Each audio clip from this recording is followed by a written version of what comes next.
Bismillah.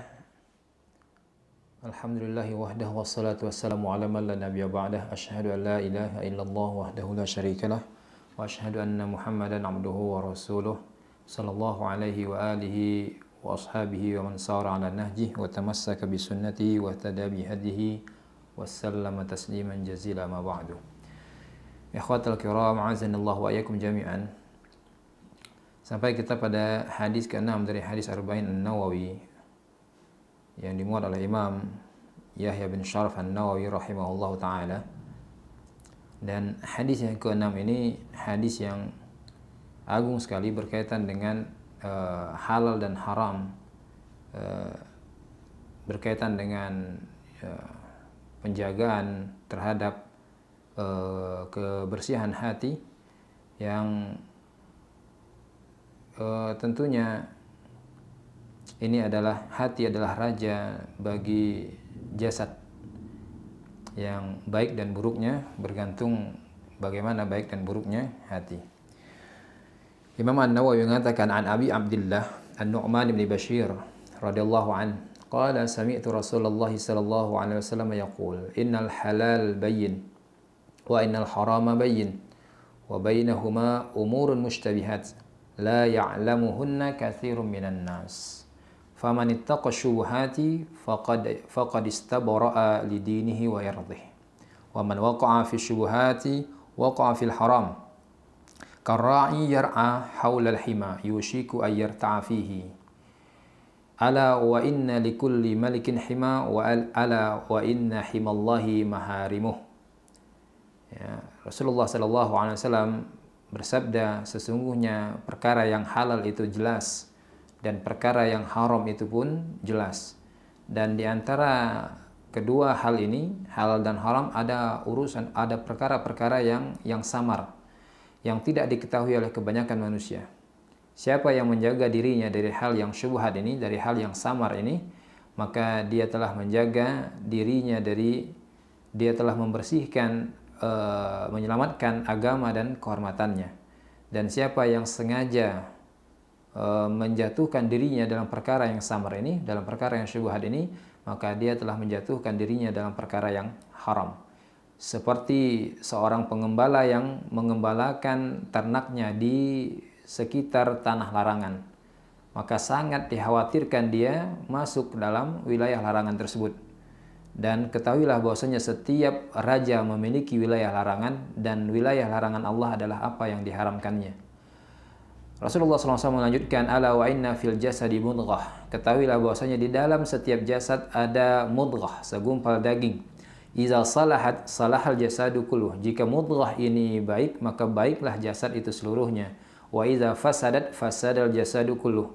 Dan jika mudghah ini rusak, rusaklah jasad itu seluruhnya. Ala wahiyal qalbu. Dan ketahuilah bahwasanya mudghah yang dimaksud adalah al-qalbu. Rawahul Bukhari wa Muslim. Hadis ini diriwayatkan oleh Imam Al-Bukhari dan Muslim. Pembicaraan terkait dengan hadis ini, pertama, Rasulullah sallallahu alaihi wasallam membagi perkara dari sisi halal dan haram itu dalam tiga pembagian. Yang pertama, perkara yang halal, jelas halalnya, ya, seperti makan makanan yang baik dari pertanian, buah-buahan, hewan ternak dan seterusnya. Kemudian yang kedua adalah perkara yang haram yang jelas haramnya, ya. Yang pertama yang halal, murni halal, ya. Yang kedua haram yang benar-benar jelas haramnya, seperti makan, mengkonsumsi bangkai, mengkonsumsi, ya, babi, mengkonsumsi khamar, zina, riba, mencuri dan seterusnya. Maka ini perkara yang, ya, jelas haramnya, tidak ada kesamaran di dalam hal ini. Sebagaimana yang pertama tadi jelas halalnya, tidak ada kesamaran dalam hal tersebut. Kemudian yang ketiga adalah perkara-perkara yang mushtabihat. Perkara-perkara yang bersifat samar antara halal dan haram, yang tidak diketahui oleh banyak manusia. Ya. Ini mushtabihat, ini perkara yang samar, ini perkara yang bercampur dalamnya. Ya, yang maknanya samar, apakah dia pada kondisi yang halal, dihalalkan oleh syariat, atau dia adalah satu yang diharamkan oleh syariat. Yang kebanyakan manusia ya tidak mengetahui hukum akan hal ini, apakah dia halal ataukah dia haram. Dan masuk di dalam hal yang seperti ini adalah perkara-perkara yang diperselisihkan hukumnya oleh para ulama. Sebagian ulama mengatakan dia halal, sebagian ulama mengatakan dia haram misalnya, atau sebagian ulama mengatakan dia wajib, sebagian mengatakan sunnah, dan semisal dengan ini. Ini masuk dalam perkara yang samar ini, baik dalam permasalahan ibadah ataupun muamalah ataupun dalam permasalahan yang lainnya. Dan dari sini tentunya kesamaran suatu hal ini dia bertingkat, tidak dalam satu tingkatan, sesuai dengan kadar kesamaran pada masing-masing perkara tersebut. Di antara perkara yang mustabihat atau syubhat, ada perkara yang memang hukumnya tidak diketahui oleh kebanyakan manusia. Di antara perkara yang mustabihat juga atau perkara yang syubhat juga, ada yang hukumnya tidak diketahui oleh sebahagian manusia saja. Ya. Adapun yang halal dan haram yang jelas halal dan haram, maka wajib untuk meyakini kehalalan ataupun keharamannya, dan yang halal diambil dan yang haram ya wajib untuk ditinggalkan. Adapun perkara yang mustabihat atau perkara yang syubhat, maka Nabi SAW memerintahkan umatnya untuk menjaga diri, melindungi diri dari perkara yang syubhat ini. Dalam artian tidak mendekatinya. Ya, ini yang dikatakan oleh Nabi SAW, faqad istabra'a li dinihi wa irdhihi. Kemudian yang kedua, sabda Nabi SAW, la ya'lamuhunna katsirun minan nas. Ya, la ya'lamuhunna katsirun minan nas. Di sini memberikan faedah bahwasanya hukum suatu hal itu tidak mungkin samar atas seluruh manusia. Ya, tidak mungkin tidak diketahui oleh seluruh manusia. Atau hukumnya itu menjadi samar, ya, apakah dia halal atau haram, ya, oleh seluruh manusia dalam keadaan demikian. Ya, mestilah ada di sana ya sejumlah orang yang mengetahui hakikat dari hal tersebut. Dan dari sini karena Allah Tabaraka wa Ta'ala telah menurunkan Al-Quran yang menjadi penjelas bagi segala sesuatu, dari segala hal yang mengantarkan kepada kebaikan maka telah dijelaskan di dalam Al-Quran, dan segala hal yang mengarah kepada keburukan dan cara atau jalan untuk melindungi diri dari keburukan tersebut pun telah dijelaskan di dalam Al-Quran. Allah Tabaraka wa Ta'ala berfirman, wa nazzalna 'alaikal kitab tibyanan likulli syai'. Ya, dan telah kami turunkan kepadamu wahai Muhammad Alkitab tibyanan likulli syai', sebagai penjelas bagi segala sesuatu. Mujahid dan yang lainnya rahimahumullahu taala, beliau mengatakan maksud dari firman Allah ini, wa nazzalna 'alaikal kitab tibyanan likulli syai'in umiru bihi wa nuhu anhu. Ya, ini penjelasan untuk segala hal yang diperintahkan dan yang dilarang. Dan Rasulullah SAW pun bersabda dalam hadis yang sahih dikeluarkan oleh Imam Ahmad dan Ibnu Majah di dalam sunannya dan yang lainnya, termasuk Al-Hakim di dalam Mustadrak. Rasulullah SAW bersabda, qad taraktukum 'alal bayda'i lailuha kanahariha. Aku telah tinggalkan kalian di atas hal yang putih, yang jelas, lailuha kanahariha, malamnya bagaikan siangnya. La yaziu anha ba'di illa halik. Tidak ada yang menyimpang dari jalan tersebut setelahku kecuali dia pasti binasa. Hadis ini hadis sahih dari sahabat Irbad bin Sariyah. Dan dari hadis ini juga, dari sabda Nabi sallallahu alaihi wasallam ini, la ya'lamuhunna katsirun minan nas, ya, ada faedah menunjukkan bahwasanya ya kedudukan ulama adalah kedudukan yang agung, kedudukan yang tinggi di dalam syariat ini, di mana mereka mengetahui hal-hal yang oleh kebanyakan manusia dia samar, ya, diketahui oleh para ulama. ya, rahimahumullah wa ardahu ala ulama ini. Kemudian permasalahan berikutnya, sabda Nabi SAW, "Wa man waqa'a fi syubhati waqa'a fil haram." Siapa yang menjatuhkan dirinya dalam perkara yang syubhat, maka dia telah menjatuhkan dirinya dalam perkara yang haram. Ulama ya menyebutkan makna ungkapan ini dengan dua makna yang disebutkan oleh para ulama. Yang pertama, orang yang menjatuhkan dirinya dalam perkara yang syubhat, maka dia sejatinya telah ya mendekatkan dirinya dengan sangat dekat kepada perkara yang diharamkan oleh Allah Tabaraka wa Ta'ala. Ya, artinya syubhat yang diambil oleh hamba ini adalah jalan baginya untuk terus mencapai perkara yang diharamkan oleh hamba. Ya, makanya Rasulullah SAW di sini memberikan pemisalan seperti orang yang mengembalakan ternaknya di sekitar wilayah larangan, tanah larangan yang tidak boleh dimasuki. Ya, tentu terkadang ya, barangkali wilayah yang terlarang tadi pun ya, menakjubkan bagi dirinya, ya menarik dirinya untuk masuk ke dalamnya, sehingga setiap kali dia dekat dengan wilayah ini akan ada sesuatu yang menggerakkan dirinya, ya, yang menarik dirinya untuk masuk, tidak sekedar dekat tapi masuk ke wilayah larangan tersebut. Ya. Yang kedua, ya ini orang yang menjatuhkan dirinya dalam perkara syubhat, maka terkadang dia menjatuhkan dirinya ke dalam perkara yang haram dalam keadaan dia tidak sadar, dia tidak menyadarinya. Ya. Karena perkara yang syubhat itu, ya, dia tidak akan lepas dari dua hukum, imma dia haram, imma dia halal. Ya, dalam keadaan seorang tidak mengetahui hakikatnya apakah halal ataupun haram, maka sangat besar kemungkinan, sangat besar potensinya dia untuk ya jatuh dalam perkara yang diharamkan. Dalam keadaan ya dia masih tidak mengetahui apakah ini benar halal atau ini benar atau justru dia adalah haram. Ya, ini yang maksudnya dari sabda Nabi, wa man waqa'a fi syubhat waqa'a fil haram. Yang pertama adalah zari'ah.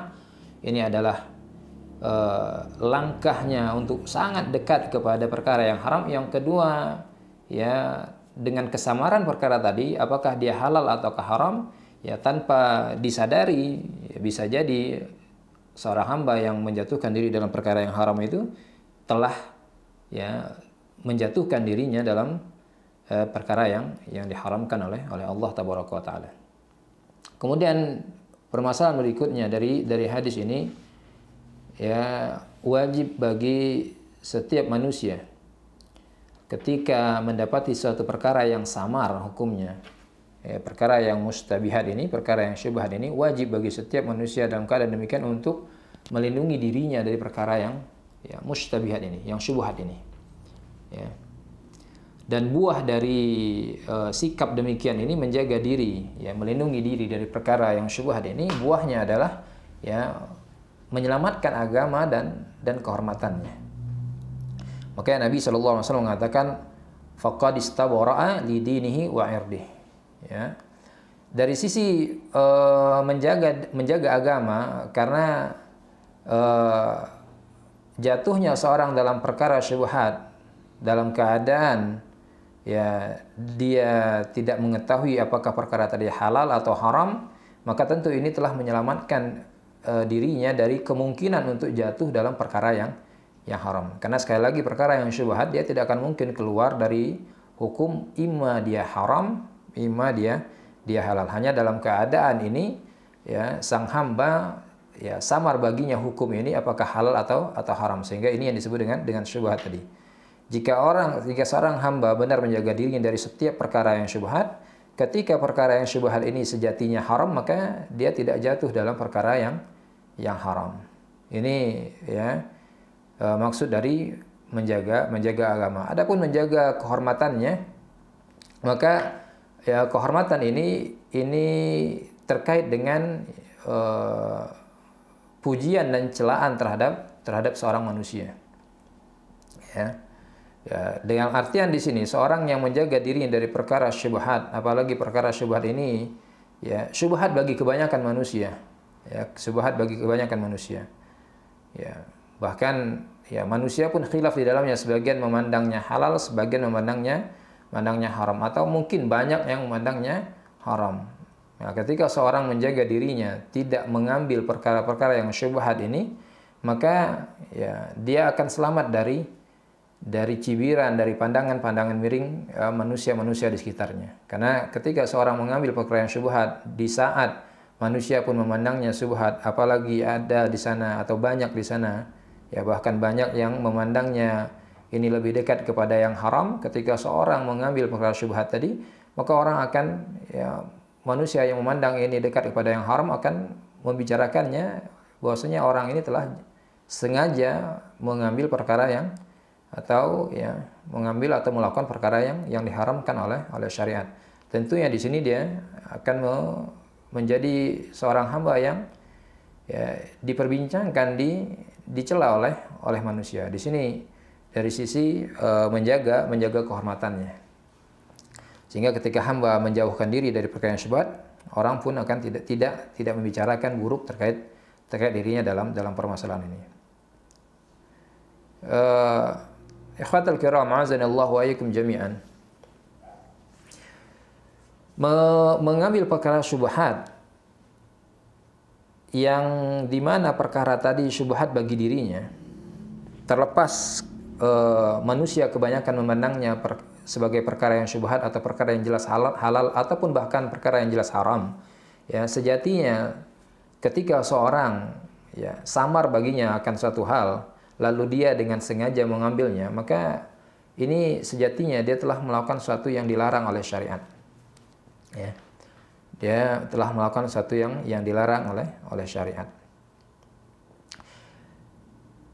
Secara asal, setiap orang haruslah melakukan sesuatu atau mengucapkan sesuatu atau mengambil sesuatu yang memang jelas hukum halalnya bagi dirinya. Jika dia memandang itu memang halal, maka halal baginya untuk mengambil, tentunya dengan ya berpedoman pada ketentuan syariat, bukan berpedoman pada ya hawa nafsunya. Tapi ketika ya dengan dari banyak sebab, apakah ya kurangnya ilmu terkait dengan suatu perkara sehingga menjadikan dalam perkara tersebut hukumnya baginya samar antara halal dan haram, maka dalam keadaan demikian ya secara asal dia wajib untuk meninggalkannya.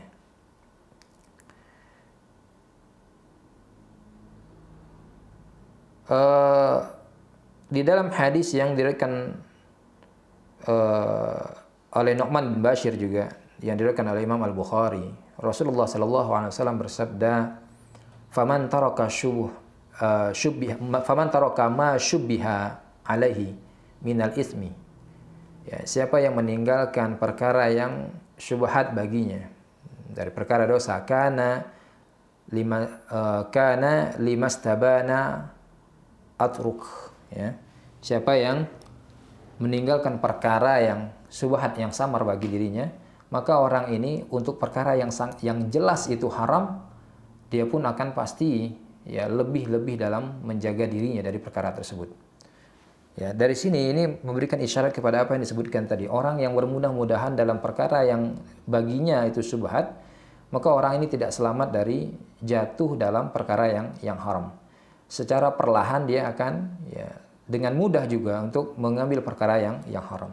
Maka dari sini kita dapatkan asar dari sejumlah salaf. Di antaranya Ibnu Umar mengatakan radhiyallahu anhuma, inni la uhibbu an ada'a baini wa bainal harami sutratan. Aku suka untuk mengambil atau menjadikan pemisah antara diriku dan perkara yang haram itu satu sutroh, satu pemisah minal halal, dari hal yang halal. Wala akhrimuha. Aku tidak akan melangkahinya. Ya, aku akan tidak mendobrak ya pemisah tadi. Ya, menjadikan perkara yang halal sebagai pemisah antara dirinya dan perkara yang haram. Dan juga dari Sufyan bin Uyainah rahimahullah ta'ala, beliau mengatakan, la yusibul abdu haqiqatal iman. Seorang hamba tidak akan mencapai hakikat keimanan hatta yaj'ala bainahu wa bainal haram hajizan minal halal. Sampai dia menjadikan antara dirinya dan yang haram itu satu pemisah dari dari hal yang halal. Ya, menjadikan hal yang halal sebagai pemisah antara dirinya dan perkara yang diharamkan. Wa hatta yad'al isma, sampai dia meninggalkan seluruh dosa, wa ma tasyabaha minhu, dan apa yang samar baginya dari perkara dosa tadi atau dari perkara yang haram tadi. Bahkan secara marfu dari Nabi Shallallahu Alaihi Wasallam, ya, dengan sanad yang di dalamnya terdapat rawi yang dhaif, yang lemah, ya, dhaif yang ringan. Nabi Shallallahu Alaihi Wasallam mengatakan, la yablughul abdu ayyakuna minal muttaqina hatta yada'a ma la ba'sa bihi hadaran lima bihi ba'sun. Ya. Seorang hamba tidak akan mencapai, ya, derajat muttaqin, derajat orang bertakwa, sampai dia meninggalkan apa yang la ba'sa bihi, ma la ba'sa bihi, apa yang halal, apa yang ya tidak masalah, hadaran lima bihi ba'sun. Sebagai apa? Mengapa dia meninggalkan apa yang tidak dipermasalahkan tadi? Hadaran, sebagai kehati-hatian dirinya, lima bihi ba'sun, terkait atau terhadap apa yang ya bermasalah. Ya, atau dalam bahasa yang lainnya, seorang tidak akan mencapai derajat muttaqin sampai dia meninggalkan sebahagian perkara yang halal dalam rangka menjaga dirinya agar tidak jatuh dalam perkara yang haram. Kemudian permasalahan berikutnya dari hadis ini, muncul pertanyaan, bagaimana mungkin ada suatu perkara, satu hukum yang ya, samar dalam satu permasalahan, sementara Allah Tabaraka wa Ta'ala ya tidak meninggalkan satu pun di dalam kitab. Demikian juga Nabi SAW tidak meninggal kecuali, atau tidak wafat ya kecuali telah menjelaskan seluruh agama ini. Ya, telah dijelaskan apa yang baik dan apa yang buruk, apa yang halal dan haram dan seterusnya. Maka ikhwatal kiram azanallahu wa iyyakum jami'an, syubhat akan suatu itu bukan dari sisi asal hukumnya. Ya, bukan dari sisi Allah sebagai pembuat syariat, atau dari sisi Rasulullah SAW sebagai penjelas dari syariat. Akan tetapi kesamaran hukum satu ini dari sisi hamba yang ya membaca Al-Quran atau memahami sunnah tadi. Karena bisa jadi ya, suatu perkara itu syubhat bagi atau samar bagi sebahagian hamba dengan sebab ya tidak sampainya dalil terkait dengan permasalahan tersebut. Ya. Dan ya tidak ada seorang alim pun yang ilmunya telah mencakup seluruh ilmu yang diturunkan oleh Allah Tabaraka wa Ta'ala yang telah dijelaskan oleh Rasulullah Sallallahu Alaihi Wasallam. Kemudian ya, dalam artian bisa tetap bagaimanapun tingkat keilmuan seorang, dalam sebagian perkara bisa jadi samar baginya dalil terkait permasalahan tersebut. Dan yang berikutnya bisa jadi dalil terkait dengan permasalahan tersebut sampai kepadanya, tapi dalam bentuk yang tidak meyakinkan kalau ini ya valid atau sahih dari Nabi atau dari syariat, sehingga dengan sebab itu dia tidak berdalil dengan dalil yang sampai kepadanya tadi. Bisa jadi sampai suatu hadis kepadanya tapi dengan sanad yang lemah, sehingga dia pun tidak menjadikannya sebagai landasan argumentasi dan semisal dengan itu. Ya. Kondisi yang lain bisa jadi dalam satu permasalahan tersebut ya terjadi khilaf yang sangat hebat di kalangan para ulama. Lalu orang yang datang setelahnya mengetahui hal ini, ya khilaf antara yang berkesimpulan akan hal ini haram ataupun halal, dan khilaf ini sangat hebat sekali, dan lalu dia sendiri tidak mampu untuk mencari sisi mana yang lebih kuat dari dua khilaf ini, dari khilaf di kalangan ulama ini, sehingga ya, menjadi samar baginya. Dalam keadaan demikian menjadi samar baginya hukum atau hakikat permasalahan yang diperselisihkan oleh para ulama tersebut. Dan alasan-alasan yang lain yang ya mungkin terjadi pada seorang hamba, seorang manusia, atau bahkan pada seorang penuntut ilmu terkait dengan sebagian permasalahan, sehingga menjadikan dalam permasalahan tersebut hukum atau duduk permasalahan terkait hukum tersebut menjadi samar baginya. Dan dalam hal demikian wajib bagi penuntut ilmu, ya, ketika samar dalam suatu permasalahan, wajib bagi penuntut ilmu untuk tawakuf, yakni untuk berdiam diri di sana, tidak berpendapat dengan pendapat yang satu ataupun yang lain sampai jelas urusannya, dan dia cukup untuk taklid kepada seorang ulama dalam permasalahan yang seperti ini. Dan terkadang syubhat itu bisa jadi terjadi bukan pada kalangan para ulama ataupun kalangan penuntut ilmu, tapi terjadi pada kalangan keumuman manusia, keumuman manusia. Mengapa demikian? Ya jelas karena kebodohan, dengan sebab kebodohan dan taksir dalam menuntut ilmu. Maka dari sini ikhwatal kiram a'azanillahu wa iyyakum jami'an, wajib bagi setiap orang yang awam, keumuman manusia, untuk bertanya pada ulama. Tidak boleh bagi seorang yang awam seperti ini untuk mendahulukan pendapat pribadinya sebelum dia bertanya kepada seorang alim. Dan ini sebagai peringatan juga bahwasanya tidak setiap orang yang mampu membaca, menulis, tidak setiap mereka yang mampu membaca kitab ini dan kitab itu lantas mereka keluar dari lingkaran atau keluar dari lingkaran definisi awam ini, definisi awam ini. Kemudian ikhwatal kiram azanallahu wa iyyakum jami'an, Rasulullah sallallahu alaihi wasallam bersabda, "Karra'i yar'a haulal hima yushiku ayarta'a fihi." Telah disinggung sebagian terkait dengan permasalahan ungkapan Nabi ini seperti seorang pengembala yang mengembalakan ternaknya di sekitar wilayah larangan, sangat dikhawatirkan dia untuk masuk dalam wilayah larangan tersebut. Ya, pemisalan seperti ini pemisalan terkait dengan orang yang menjatuhkan dirinya dalam perkara syubhat. Bahwasanya orang yang menjatuhkan dirinya dalam perkara syubhat ini, dia telah mendekatkan dirinya kepada perkara yang diharamkan, yang jelas haramnya. Nah, di sini Rasulullah SAW menjadikan perkara yang haram yang telah sabit larangannya seperti satu wilayah larangan yang setiap raja membatasi orang untuk masuk ke dalam wilayah tersebut. Tidak boleh dimasuki, demikian juga tidak boleh didekati, sehingga agar apa? Agar tidak dimasuki. Siapa yang mendekati wilayah larangan ini, maka ini telah menyelisihi ketentuan yang ditentukan oleh raja tadi. Ini sama dengan orang yang masuk dalam perkara yang syubhat, maka dia telah menyelisihi larangan raja dari segala raja.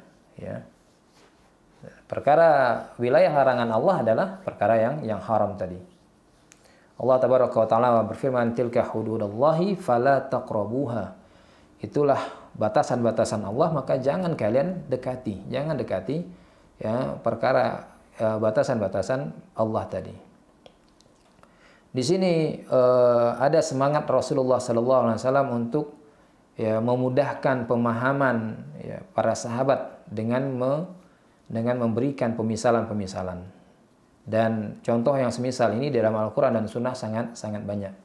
Maka di sini sangat baik bagi setiap pengajar, setiap guru, setiap dai, setiap alim untuk menggunakan uslub yang seperti ini dalam mengajarkan para penuntut ilmu.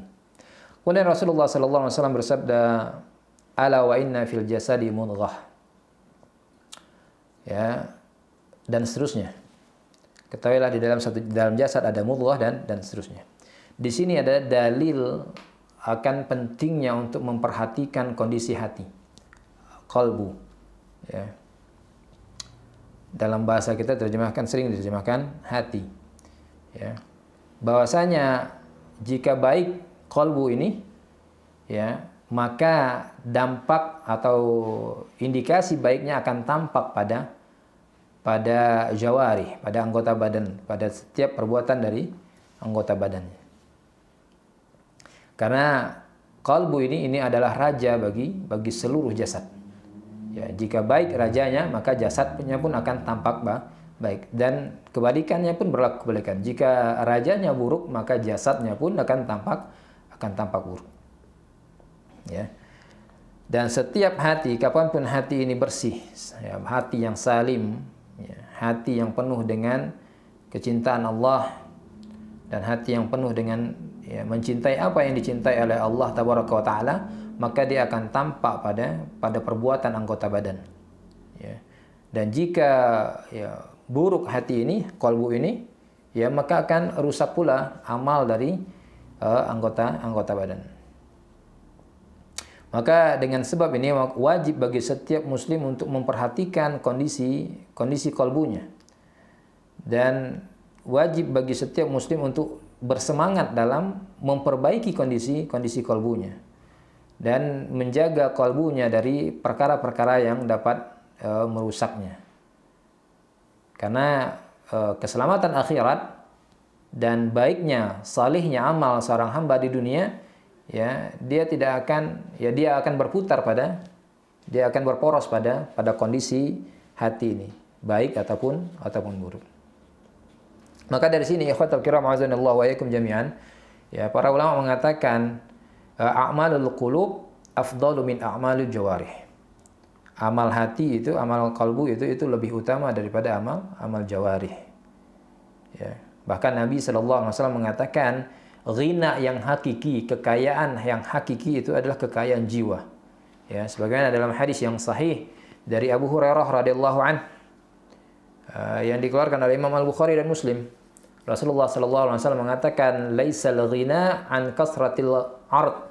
Bukanlah kekayaan itu dengan banyaknya harta benda, walakinnal ghina ghina'un nafs. Ya, ghina'un nafs. Akan tetapi kekayaan yang benar, kekayaan itu adalah kayanya jiwa. Ya. Lalu bagaimana, apa yang dimaksud dengan salahul qalbi? Ya, baiknya hati, bersihnya hati. Ya. Ya, ini bersihnya hati, selamatnya hati, ini maksudnya adalah istiqomahnya hati atas ketaatan, dan sucinya hati dari perkara-perkara yang diharamkan oleh Allah Tabaraka wa Ta'ala, dan juga, ya, imtisalnya hati, ya, berpegangnya hati tadi untuk perkara-perkara yang diperintahkan oleh Allah Tabaraka wa Ta'ala.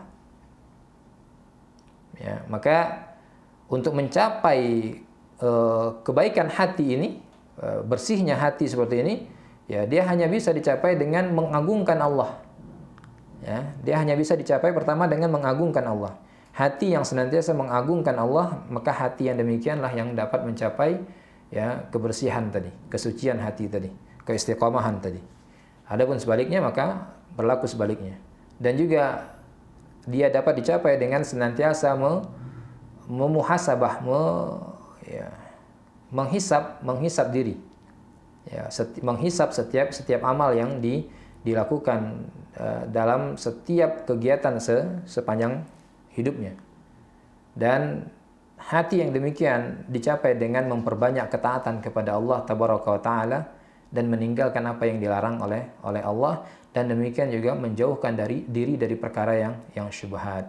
Maka dari sinilah nampak nanti kaitan ungkapan Nabi SAW, fa inna fi kulli jasadin mudghah idza salahat salal jasadu kulluh, dan seterusnya, dengan potongan atau penggal pertama dari hadis ini. Apa kaitannya antara baiknya hati yang disebutkan di akhir hadis ini dengan potongan awal dari hadis ini terkait dengan perkara yang halal, haram, dan perkara yang syubhat, di mana kita wajib juga meninggalkan perkara atau menjauhkan diri dari perkara yang syubhat. Maka, ya, kaitan dua penggal hadis ini, bahwasanya Nabi Shallallahu Alaihi Wasallam menyebutkan tentang kondisi bagaimana seorang hamba untuk menjaga bersihnya hatinya setelah menyebutkan perkara-perkara halal dan haram serta syubhat, ya, kaitannya bahwasanya apa yang masuk dalam diri seorang hamba dari makan, minumnya dan seterusnya, ya, halal ataupun haram, demikian juga yang syubhat, ini semua akan mempengaruhi bagaimana kondisi hatinya. Jika seorang hamba mengkonsumsi perkara-perkara yang diharamkan oleh Allah Tabaraka wa Ta'ala, atau dia mengkonsumsi sesuatu yang halal dengan cara yang diharamkan oleh Allah Tabaraka wa Ta'ala, maka hal ini akan mempengaruhi, ya, kondisi hatinya, di mana akan menjadikan hatinya sebagai hati yang penuh dengan, ya, hati yang rusak, bukan hati yang bersih, bukan hati yang selamat lagi. Kemudian Rasulullah Sallallahu Alaihi Wasallam mengatakan faqad istabara li dinihi wa irdih. Ya, dari sini, ya, dapat diambil faidah bahwasanya meninggalkan sebahagian perkara yang diharamkan atau perkara yang mampu mengantar kepada perkara yang diharamkan agar tidak diperbincangkan oleh manusia, maka ini termasuk hal yang dibenarkan, dibenarkan. Karena Nabi Shallallahu Alaihi Wasallam mengatakan faqad istabra li dinihi wa irdih. Ya, tidak mencukupkan dengan faqad istabra li dinihi. Ya, menyelamatkan agama, jelas ini adalah asal dari hal ini. Ini menjadi asas. Seorang hamba meninggalkan perkara yang diharamkan haruslah, ya, asasnya karena Allah Tabaraka wa Ta'ala. Tapi demikian juga Rasulullah SAW mengatakan faqad istabra li dinihi wa irdih, dan kehormatannya, ya, kehormatannya di hadapan manusia. Ya. Kemudian sebagai penutup dari majelis terkait dengan hadis ini, di dalam hadis ini terdapat faedah yang besar terkait dengan di dalam syariat ini ada yang disebut dengan saduz zara'i, yakni menutup pintu yang dapat mengantarkan seorang hamba kepada hal yang diharamkan oleh Allah Tabaraka wa Ta'ala. Ya, dan saduz zara'i ini adalah salah satu usul dari usul syariat, dari usul Islam, di mana secara prinsip setiap jalan yang mampu mengantarkan kepada perkara yang diharamkan, maka jalan tadi haruslah ditutup, tidak boleh seorang untuk melintas di jalan tersebut. Ya. Ini maka Nabi sallallahu alaihi wasallam mengatakan faman waqa'a fi syubhat waqa'a fil haram, dan seterusnya. Ya. Maka di sini keliru, ya, sebagian pihak yang berupaya untuk menghilangkan, ya, prinsip saduz zara'i ini. Karena jika saduz zara'i ini dihilangkan, dinegasikan dari syariat ini, maka akan terjadi banyak, ya, penyimpangan, ya, kerusakan di tengah kaum muslimin. Wallahu a'lam wa sallallahu ala nabiyyina Muhammad wa ala alihi washabbihi wasallam. Subhanakallahumma wa bihamdika asyhadu an la ilaha illa anta astaghfiruka wa atubu ilaik. Akhiru da'wana alhamdulillahirabbil alamin. Assalamualaikum warahmatullahi wabarakatuh.